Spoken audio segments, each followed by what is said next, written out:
কারিগরি জটিলতা কাটিয়ে বসানো হলো স্বপ্নের পদ্মা সেতুর নবম স্প্যান। এখন দৃশ্যমান ১৩৫০ মিটার সেতু। কাজের গতিও অগ্রগতিও আস্তে আস্তে অনেক বাইরে যাইতেছে। শুরুতেই দেখেছি, এখন যখন হয়ে গেছে ইনশাল্লাহ খুশি। এখন যাইতে অনেক দেরি হয়, ব্রিজ হয়ে গেলে তো আর দেরি হবে না। আগামী মাস থেকে কাজে আসবে আরও গতি। আমাদের প্রোগ্রেসটাকে আরো বাড়ানো যায় কিনা, আমি একটা করতেছি, দুইটা করা, দুইটার পরে আরো বাড়ানো যায় কিনা, সেটা আমরা আগে দুইটা করি, তখন দেখতে হবে যে আমরা আরো পারি কিনা।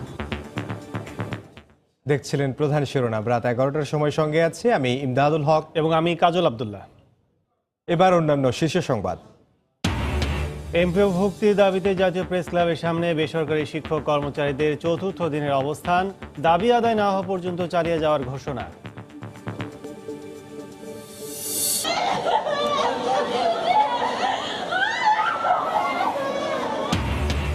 বরিশালে বাস মাহিন্দ্রা সংঘর্ষে কলেজ ছাত্রীসহ নিহত ৭, বিভিন্ন এলাকায় আরও ৪ জনের মৃত্যু। সড়কে শৃঙ্খলা ফেরাতে হিমশিম খাচ্ছে পুলিশ, বললেন স্বরাষ্ট্রমন্ত্রী। রাজধানীর গাউছিয়ায় বিশ্ববিদ্যালয় ছাত্রীকে দোকানের মারধর, পলাতক মূল অভিযুক্ত। মার্কেটটিতে হর হামেশায় হেনস্থার শিকার নারীরা। নিউজিল্যান্ডে রাষ্ট্রীয়ভাবে জুমার আজান সম্প্রচার, ২ বাংলাদেশির দাফন সম্পন্ন। নামাজের আগে সমাবেশে হাদিসের উদ্ধৃতি দিয়ে ঐক্যের ডাক জাসিন্ডার।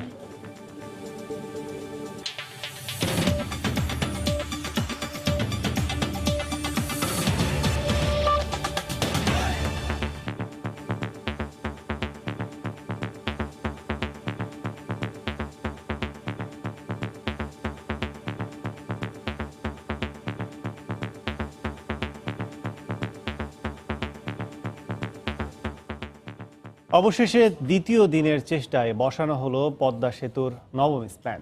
নদীর জাজিরা প্রান্তে ৩৪ ও ৩৫ নম্বর পিলারের ওপর স্প্যানটি বসানো হয়েছে। ফলে দৃশ্যমান হলো ১৩৫০ মিটার সেতু। প্রকল্প এলাকা থেকে সাইফুল ইসলামের ছবিতে বিস্তারিত জানাচ্ছেন এহসান জুয়েল। বুধবার মাওয়া থেকে নিয়ে আসার পর বৃহস্পতিবার বসানোর কথা ছিল পদ্মা সেতুর নবম স্প্যান, কিন্তু স্প্যানবাহী ক্রেন নোঙর করে রাখার কেবল ছেড়ে যাওয়ায় তা আর সম্ভব হয়নি। তবে শুক্রবার ভোর ৫টা থেকেই স্প্যান বসানোর প্রক্রিয়া শুরু হয়। প্রথমে ক্রেনে রাখা স্প্যানটি পিলারের সমান উচ্চতায় তোলা হয়, এরপর এগিয়ে এনে সেটি সকাল ৯:১৫টায় বসিয়ে দেওয়া হয়। আগের স্প্যানগুলোর পাশেই শুরু হয় জোড়া লাগানোর কাজ। নদীর মাওয়া পাড়ের ১টি আর জাজিরা পাড়ের ৮টি মিলে দৃশ্যমান ১৩৫০ মিটার সেতুতে উচ্ছ্বসিত ২ পাড়ের সাধারণ মানুষ, আশাবাদী দ্রুত কাজ শেষ হওয়ার ব্যাপারে। আজকে ৯টা বসছে, কাজের গতিও অগ্রগতিও আস্তে আস্তে অনেক বাইরে যাইতেছে। ব্রিজ হইলে যাতায়াত চলাচল ভালো হইতে পারে, বুঝেন না। আগে অনেক ফেরি দেওয়া গেলে অনেক টাইম লাগে, আর যদি গাড়ি চলাচল হয় তো কম টাইমে ঢাকা যাইতে পারবো। শুরুতেই দেখেছি, এখন যখন হয়ে গেছে ইনশাল্লাহ খুশি, গর্ব। আমাদের দেশে এত বড় জিনিস হচ্ছে। এখন যাইতে অনেক দেরি হয়, ব্রিজ হয়ে গেলে তো আর দেরি হবে না, গাড়ি যাতায়াত অনেক ভালো হবে। এর আগে ২৭শে জানুয়ারি তারিখে একটি আর ২০শে ফেব্রুয়ারি তারিখে একটি স্প্যান বসানোর পর পরিকল্পনা ছিল চলতি মাসে ২টি স্প্যান বসানোর। তবে এবার সেটি না হলেও আগামী মাসে কাজে গতি আরও বাড়বে বলে জানান প্রকল্প পরিচালক। আমাদের প্রোগ্রেসটাকে আরো বাড়ানো যায় কিনা, আমি একটা করতেছি, দুইটা করা, দুইটার পরে আরো বাড়ানো যায় কিনা, সেটা আমরা আগে দুইটা করি, তখন দেখতে হবে যে আমরা আরো পারি কিনা।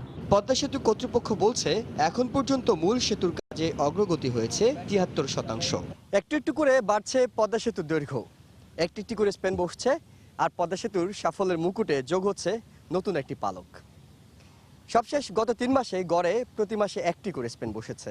তবে নদীতে যেহেতু এখন ১৪টি পিলার পুরো প্রস্তুত, তাই আগামী মাস থেকে প্রতি মাসে একাধিক স্প্যান বসানোর পরিকল্পনা প্রকল্প সংশ্লিষ্টদের। এহসান জুয়েল, সময় সংবাদ, জাজিরা, শরীয়তপুর। বরিশালে বাস মাহিন্দ্রা সংঘর্ষে বিএম কলেজের এক ছাত্রীসহ সারা দেশে আলাদা সড়ক দুর্ঘটনায় ১১ জন নিহত হয়েছেন, আহত হয়েছেন অন্তত ১০ জন। রিপোর্টার জেলা প্রতিনিধিদের পাঠানো তথ্য ছবি নিয়ে রিপোর্ট। সড়কে থামছে না মৃত্যুর মিছিল, আজও সড়কে প্রাণ গেল এক শিক্ষার্থীর। বরিশাল বিএম কলেজের মাস্টার্সের ছাত্রী শিলা হাওলাদারকে হারিয়ে কান্নায় ভেঙে পড়েন সহপাঠীরা। পুলিশ জানায় শুক্রবার সকালে 10 জন যাত্রী নিয়ে একটি মাহিন্দ্রা সদর উপজেলা থেকে বানারীপাড়া যাচ্ছিল। পথে তেতুলিয়া এলাকায় পৌঁছালে বিপরীত দিক থেকে আসা একটি বাসের সঙ্গে মুখোমুখি সংঘর্ষ হয়। এতে ঘটনাস্থলে শিলা হাওলাদার সহ 2 জন মারা যান। আহত 7 জনকে উদ্ধার করে সদর হাসপাতালে পাঠায় ফায়ার সার্ভিস ও পুলিশ। সেখানে চিকিৎসাধীন অবস্থায় আরও 4 জনের মৃত্যু হয়। আহতদের অবস্থাও আশঙ্কাজনক বলে জানিয়েছেন চিকিৎসক। আমি ওর যখন বেরোইছে ওর ড্রেসটা দেখছি, ও কি পরে বেরোইছে, ওই লাস্টে সেই ড্রেসেই পরা। বন্ধু কয় কি কয় আমার ভাই অ্যাক্সিডেন্ট হয়েছে, আমি তো ওখান তুই আই পড়ছি, আইয়ে দিবি সেই ভাই দিয়ে আমার ভাই শেষ হয়ে গেছে। আর তো বাবারে গিয়ে আমি দেখলাম না ওরে। দুর্জয় পরিবহন বানারীপাড়া থেকে আপনার বরিশাল আসার পথে এবং মাহেন্দ্র এদিকে আসতেছিল, দুর্জয় পরিবহন যাচ্ছিল, মুখোমুখি সংঘর্ষ হয় এবং ওই সংঘর্ষে আপনার জায়গায় খুব খারাপ একটা অবস্থা, আহত অবস্থা, আমরা মানে মুমূর্ষু অবস্থা আমরা মেডিকেলে পাঠাই। স্থানীয় জনগণ থেকে আমি এই বিষয়টা আলাপ করছি, তাতে বলা যায় যে বাসটারই দোষ ছিল, বাসের দোষের কারণেই মাহেন্দ্রের সাথে বাড়ি গেছে, আসলে কোনো টায়ার বাসটায় নেই। মানিকগঞ্জের শিবালয় উপজেলার ফলসাটিয়া এলাকায় পণ্য বোঝায় একটি ট্রাক নিয়ন্ত্রণ হারিয়ে সামনে থাকা অপর একটি ট্রাককে ধাক্কা দেয়। আহত ট্রাক চালককে উদ্ধার করে উপজেলা স্বাস্থ্য কমপ্লেক্সে নেওয়া হলে চিকিৎসাধীন অবস্থায় তার মৃত্যু হয়। এছাড়া নরসিংদীর বেলাবো উপজেলায় রাস্তা পারাপারের সময় ট্রাকের ধাক্কায় এক নারী এবং মাগুরায় সড়ক দুর্ঘটনায় আরও 1 জন নিহত হয়েছেন। রওজায়ে জাবিদা ঐশী, সময় সংবাদ। এমপিভুক্তির দাবিতে চতুর্থ দিনের মতো দিনভর জাতীয় প্রেস ক্লাবের সামনে সড়ক অবরোধ করে বিক্ষোভের পর এখনও অবস্থান করছেন বিভিন্ন জেলা থেকে আসা শিক্ষক কর্মচারীরা। খোলা আকাশের নিচে থাকায় শিক্ষকদের অনেকেই অসুস্থ হয়ে পড়েছেন। 3 দিন পার হলেও সরকারের দায়িত্বশীল কোনো পক্ষ এখনও দাবি মেনে নেওয়ার আশ্বাস দেয়নি বলে জানান আন্দোলনকারীরা। দাবি মানা না পর্যন্ত আন্দোলন চালিয়ে যাওয়ারও হুঁশিয়ারি দিয়েছেন তারা।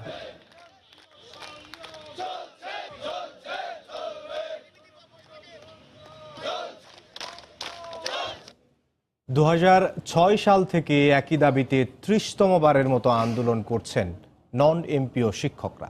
তাদের দাবির মুখে 2010 সালে স্বীকৃতিপ্রাপ্ত কিছু শিক্ষা প্রতিষ্ঠানকে এমপিওভুক্ত করা হলেও বাদ রয়ে যায় আরও 5242টি শিক্ষা প্রতিষ্ঠানের প্রায় 80,000-এর মতো শিক্ষক ও কর্মচারী। যে শিক্ষকদের থাকার কথা শিক্ষা প্রতিষ্ঠানে, সেই শিক্ষকই এখন সড়কে আন্দোলন করছেন নিজের অধিকার আদায়ে। শিক্ষা প্রতিষ্ঠানকে এমপিওভুক্তকরণের দাবিতে গত 19 মার্চ থেকে জাতীয় প্রেস ক্লাবের সামনে বিক্ষোভ ও অবস্থান কর্মসূচি পালন করে আসছেন শিক্ষকরা। এদিকে আন্দোলনরত অবস্থায় অসুস্থ হয়ে পড়েছেন অনেকে। আমরা বেতন ভাতা পাচ্ছি না, শিক্ষকতা করছি, আমরা পাশ করাচ্ছি, আমরা পরীক্ষা দেওয়া হয়েছি, আমরা ছাত্রছাত্রী আমাদের আছে, কিন্তু আমাদের হচ্ছে আমাদের কোনো বেতন নেই। রাত যাপন করতেছি 2 দিন যাবত, মশার কামড়, কত কি আমরা কষ্ট সহ্য করে এখানে পড়ে আছি। বিভিন্ন জেলা থেকে আসা শিক্ষকরা জানান বেতন ছাড়া তাদের মানবেতর জীবনযাপনের কথা। কিভাবে আমার সন্তানদের মানুষ করব, এরাই তো জাতির ভবিষ্যৎ, কিন্তু তাদের লেখাপড়া যদি বাধা বিঘ্ন আসে, টাকা পয়সার অভাবে আমার সন্তানদের মেধা আছে কিন্তু পড়াশোনা করাইতে পারতেছি না। আমরা অত্যন্ত মানবতার জীবন যাপন করছি, তাই সরকার মহলের কাছে অনুরোধ আমাদের এই দাবি মেনে নেন। যতক্ষণ পর্যন্ত মানা না হবে ততক্ষণ পর্যন্ত আমরা রাজপথ ছাড়ব না। এর আগেও একই দাবিতে গত বছরের জুলাইয়ে অনশন করেন নন এমপিও শিক্ষকরা। পরে সরকারের আশ্বাসে ঘরে ফিরে গেলেও দাবি বাস্তবায়ন না হওয়ায় চলতি বছরের জানুয়ারি থেকে আবারও আন্দোলন শুরু করেন বিভিন্ন জেলার নন এমপিও শিক্ষকরা। পিঙ্কি আক্তার, সময় সংবাদ, ঢাকা। রাত 11টার সময় আরও থাকছে। ডাকসুর কার্যক্রম শুরু হচ্ছে কাল। ভিপি হিসেবে দায়িত্ব নিচ্ছেন নুরুল হক নূর। সবাইকে নিয়ে কাজ করার অঙ্গীকার ছাত্রলীগের।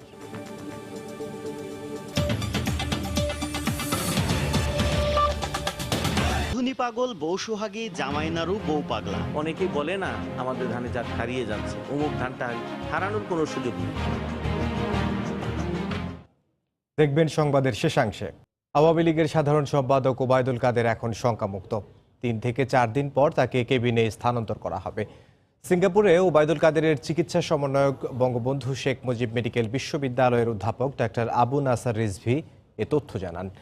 গেল বুধবার মাউন্ট এলিজাবেথ হাসপাতালে তার বাইপাস সার্জারি করা হয়। এ সময় কাদেরের পরিবারের সদস্য ও সিঙ্গাপুরের বাংলাদেশ কমিউনিটির নেতারা উপস্থিত ছিলেন। ডাকসু হল সংসদের নবনির্বাচিত কমিটির কার্যক্রম শুরু হচ্ছে কাল থেকে। দায়িত্ব নেওয়ার পর আগামীকাল সকাল 11টায় ডাকসুর কার্যকরী পরিষদের প্রথম সভা অনুষ্ঠিত হবে। বিকেলে মধুর ক্যান্টিনে ব্রিফিংয়ে ডাকসুর ভিপি হিসেবে দায়িত্ব নেওয়ার কথা জানিয়েছেন সাধারণ ছাত্র অধিকার সংরক্ষণ পরিষদের নেতা নুরুল হক নূর। আর ডাকসুর এজিএস সাদ্দাম হোসেন জানিয়েছেন সবাইকে সঙ্গে নিয়ে সাধারণ শিক্ষার্থীদের অধিকার প্রতিষ্ঠায় সক্রিয়ভাবে কাজ করবে ছাত্রলীগ। আগামীকালকে যে অভিষেক অনুষ্ঠান হতে যাচ্ছে সেখানে আমরা শিক্ষার্থীদের চাওয়া পাওয়াকে প্রাধান্য দিয়েই আমরা আনুষ্ঠানিকভাবে দায়িত্ব গ্রহণ করব এবং শিক্ষার্থীদের পুনর্নির্বাচন সহ যে বিশ্ববিদ্যালয়ে অন্যান্য সমস্যা রয়েছে সেটি সমাধানকল্পে আমাদের নিয়মতান্ত্রিক যে আন্দোলন সংগ্রাম সেগুলো চলবে। আমরা নিরঙ্কুশভাবে বিজয়ী তার মানে এই না যে আমরা আমাদের সংখ্যার মধ্য দিয়ে আমরা কোনো ধরনের কাজ করতে চাবো, সেটি আমরা বিশ্বাস করি না। যারা ন্যায্য কথা বলবে, ঢাকা বিশ্ববিদ্যালয়ের শিক্ষার্থীদের স্বপ্নকে প্রতিধ্বনিত করতে চাবে, সে যদি একজনও হয় সেটি আমরা তার দাবি আমরা বাস্তবায়ন করার চেষ্টা করি। রাজধানীর গাউছিয়া মার্কেটে দোকানির মারধরের শিকার হয়েছেন বিশ্ববিদ্যালয়ের এক ছাত্রী। দরদাম নিয়ে কথা কাটাকাটির এক পর্যায়ে অশ্লীল ভাষায় মেয়েটিকে ধমক দেন দোকান মালিক। মেয়েটি প্রতিবাদ করলে শারীরিকভাবে লাঞ্ছিত করা হয় তাকে।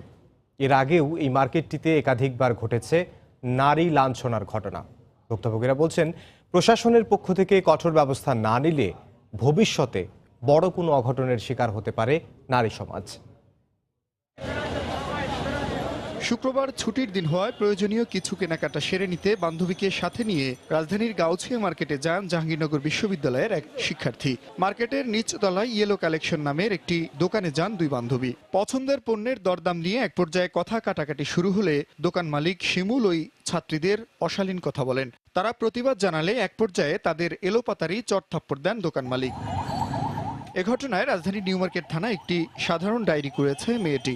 এই বিষয়টি আমরা জানার পরেই আমাদের পুলিশ ওখানে যায়।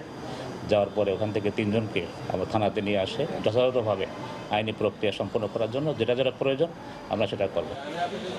এর আগেও মার্কেটটিতে নারী লাঞ্ছনার ঘটনা ঘটেছে একাধিকবার। নারী ক্রেতারা বলছেন প্রশাসনের পক্ষ থেকে ব্যবস্থা না নিলে ভবিষ্যতে এ ধরনের ঘটনা বাড়তেই থাকবে। হাঁটার সময় ইনফ্যাক্ট কমেন্ট পাস, তারপর হচ্ছে ইনফ্যাক্ট পিছনে হাত দিয়ে দেয়া বা গায়ে হাত দিয়ে দেয়া, ধাক্কা খাওয়া ইচ্ছা করে রেখে এগুলো হয়। দোকানদাররা একটু রাফ বিহেভ করে। দেখা যায় একটা জিনিস কিনতে গেলে একটু দেখলে বেশি তাহলে তাদের মাথা গরম হয়ে যায়। প্রতিদিন প্রায় লক্ষাধিক নারী ক্রেতার সমাগম ঘটে এই গাউছিয়া মার্কেটে। এত বিপুল সংখ্যক ক্রেতার নিরাপত্তায় নেই তেমন কোনো ব্যবস্থা। জুনায়েদ আল হাবিব, সময় সংবাদ, ঢাকা। পিস্তল ও গুলি নিয়ে বিমানবন্দরে প্রবেশ করায় শাহজালাল বিমানবন্দরে অভ্যন্তরীণ টার্মিনাল থেকে SM মুজিবুর রহমান নামে এক যাত্রীকে আটক করে থানায় সোপর্দ করা হয়েছে। সন্ধ্যা 7টায় টার্মিনাল থেকে যশোর যাওয়ার জন্য নভো এয়ারের ফ্লাইটে ওঠার কথা ছিল ওই যাত্রীর। তার আগেই বিমানবন্দরের স্ক্যান মেশিনে পিস্তল ও গুলি সহ ধরা পড়ে সে। তার কাছে একটি পিস্তল ও 35 রাউন্ড গুলি পাওয়ার কথা নিশ্চিত করেছে বিমানবন্দর কর্তৃপক্ষ। আটক ব্যক্তি সাতক্ষীরা জেলা আওয়ামী লীগের কৃষি বিষয়ক সম্পাদক।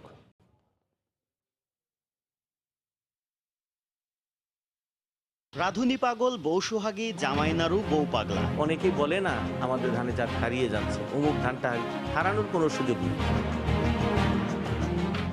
দেখবেন সংবাদের শেষাংশে জাতীয় পার্টির কো চেয়ারম্যানের পদ থেকে জিএম কাদেরকে অব্যাহতি দেওয়া হয়েছে। রাতে দলের চেয়ারম্যান হুসাইন মোহাম্মদ এরশাদ স্বাক্ষরিত চিঠিতে এ তথ্য জানানো হয়। এতে দায়িত্ব পালনে ব্যর্থতা এবং দলের মধ্যে বিভেদ সৃষ্টির অভিযোগ আনা হয় জিএম কাদেরের বিরুদ্ধে। তার কর্মকাণ্ডে দলের অন্য নেতারাও বিব্রত বলে জানানো হয়। তবে জাতীয় পার্টির প্রেসিডিয়াম সদস্য হিসেবে তার পদ বহাল থাকার কথা জানান এরশাদ।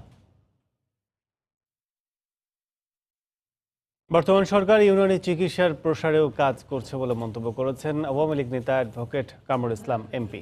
বিকেলে রাজধানীর বকশীবাজারে তিব্বিয়া হাবিবিয়া কলেজে আলোচনা সভায় প্রধান অতিথির বক্তব্যে তিনি কথা বলেন। অনুষ্ঠানে উপস্থিত ছিলেন কলেজ ও ফাউন্ডেশনের কর্মকর্তারা। অনুষ্ঠানের শুরুতে হাকিম হাবিবুর রহমান সমাজসেবক ও সাহিত্য সেবক গ্রন্থের মোড়ক উন্মোচন করা হয়। পরে কামরুল ইসলাম কলেজের প্রতিষ্ঠাতা শেফাউল মুলক হাকিম হাবিবুর রহমান খানের চিকিৎসা, শিক্ষা ও সাহিত্যে অবদান উল্লেখ করে কলেজটি তার নামে করার প্রস্তাব দেন।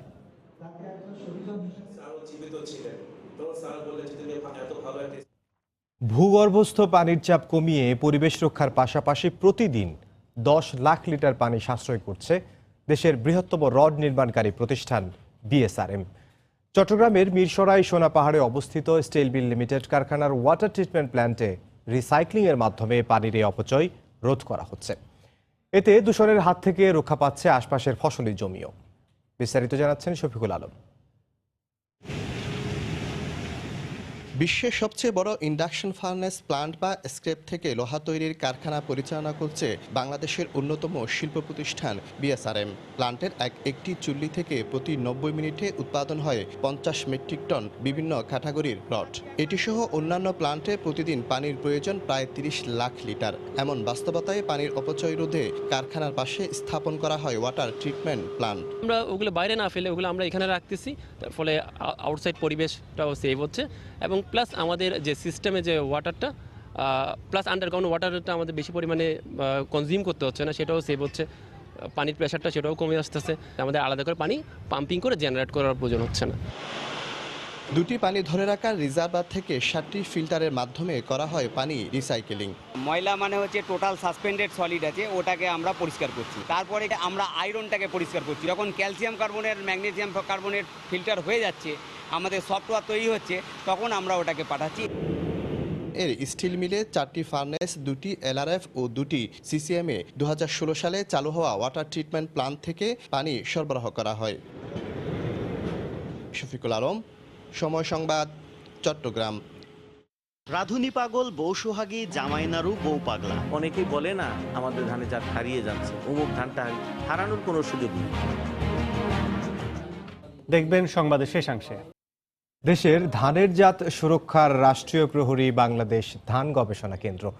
বর্তমানে প্রতিষ্ঠানটির জিন ব্যাংকে হারিয়ে যেতে বসা ট্যাপা বুড়ো, বালাম শাইল ও সাদামোটা সহ বিচিত্র নামের দেশি বিদেশি 8,500 ধানের জাত সংরক্ষিত রয়েছে।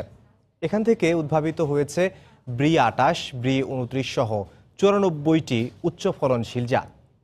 গবেষণা চলছে খরা, বন্যা ও লবণাক্ত সহিষ্ণু জাত উদ্ভাবনের। জিন ব্যাংকে সংরক্ষিত ধানের জাতগুলো দেখতে কেমন, এ নিয়ে সাধারণ মানুষের রয়েছে কৌতূহল। সুরক্ষিত এই জিন ব্যাংক ঘুরে এসে বিস্তারিত জানাচ্ছেন শুভ খান। রাধুনী পাগল, বউ সোহাগী, জামাই নাড়ু, বউ পাগলা। বিচিত্র এই নামগুলো যে কাউকে গোলক ধাঁধায় ফেলে দেবে। এগুলো সুস্বাদু খাবার কিংবা ব্যক্তি বা স্থানের নাম নয়, মাঠ থেকে হারিয়ে যাওয়া সুগন্ধি ধানের জাত। কিন্তু হারিয়ে যাওয়া এমন 8,500 ধানের জাত সংরক্ষণ করে গড়ে তোলা হয়েছে বাংলাদেশ ধান গবেষণা কেন্দ্রের জিন ব্যাংক। সংগ্রহের শুরুটা 1970 সালে। এরপর স্বল্পমেয়াদী রাইস জিন ব্যাংকের যাত্রা শুরু হয় 1974 সালে, আর 2007 সালে দীর্ঘমেয়াদী সংরক্ষণ পদ্ধতি যুক্ত হওয়ার মাধ্যমে জিন ব্যাংকটি পায় আধুনিকতার পূর্ণমাত্রা। শর্ট টার্মে ব্রাউন পেপারে আমরা 250 গ্রামের মতন করে সিড রাখি। তারপর যখন আমরা মিড টার্মে বা লং টার্মে রাখবো, তখন রাখি যেরকম ফয়েল পেপারে। সিলিকা জেলটা রাখা হয় যদি কোনো এক্সট্রা ময়েশ্চার এটার ভিতর থাকে, তাহলে এই ব্লু কালারের সিলিকা জেলগুলো ময়েশ্চারটা কনজিউম করে। বীজের আকার, বর্ণ, কোন মৌসুমে চাষ হয় সেটা মিলিয়ে ধানের নাম হয়েছে কালিজিরা, বেগুনবিচি, 14 মগর, জংলি বোরো, টেপা বোরো। সংরক্ষিত এসব জার্ম প্লাজম একটির সাথে অন্যটির সংকরায়ন করানো হয়। এরপর উদ্ভাবন হয় নতুন জাতের। কোটি টাকা দিলেও একটা ধানের গ্রেন পাবেন না। এবং এই একই সেট আমাদের আছে ইরিতে, এবং ইরির একই সেট আছে ইউএসএতে। সুতরাং এই যে অনেকেই বলে না যে আমাদের ধানের জাত হারিয়ে যাচ্ছে, অমুক ধানটা হারানোর কোনো সুযোগ নেই। জিন ব্যাংকে 8,500 ধানের জাত থাকলেও বর্তমানে চাষ হচ্ছে 400 থেকে 500 প্রজাতির ধান। উচ্চ ফলনের প্রয়োজনে কৃষকের ক্ষেত থেকে হারিয়ে গেছে কটকতারা, পানবিরা ও কার্তিক সিন্নি সহ নাম না জানা ধানের অনেক জাত। তবে ব্রিজ বিজ্ঞানীরা বলছেন, জিন ব্যাংকে বৈজ্ঞানিক পদ্ধতিতে সংরক্ষিত এসব ধানের জাত টিকে আছে, টিকে থাকবে বছরের পর বছর। গবেষণার মাধ্যমে ঐতিহ্যবাহী এসব ধানের সংমিশ্রণেই উদ্ভাবিত হবে নতুন নতুন জাত। বাংলাদেশ ধান গবেষণা কেন্দ্রের জিন ব্যাংক থেকে শুভ খান, সময় সংবাদ। এ পর্যায়ে শীর্ষ সংবাদ জানিয়ে দিচ্ছে আরেকবার। কারিগরি জটিলতা কাটিয়ে বসানো হলো স্বপ্নের পদ্মা সেতুর নবম স্প্যান। এখন দৃশ্যমান 1350 মিটার সেতু। আগামী মাস থেকে কাজে আরও গতি আসার প্রত্যাশা। জিএম কাদেরকে কো চেয়ারম্যানের পদ থেকে অব্যাহতি দিয়ে এবার জাতীয় পার্টির চেয়ারম্যান এরশাদের নতুন সাংগঠনিক নির্দেশনা, দলে বিভেদ সৃষ্টির অভিযোগ। এমপিও ভুক্তি দাবিতে জাতীয় প্রেস ক্লাবের সামনে বেসরকারি শিক্ষক কর্মচারীদের চতুর্থ দিনের অবস্থান। দাবি আদায় না হওয়া পর্যন্ত চালিয়ে যাওয়ার ঘোষণা।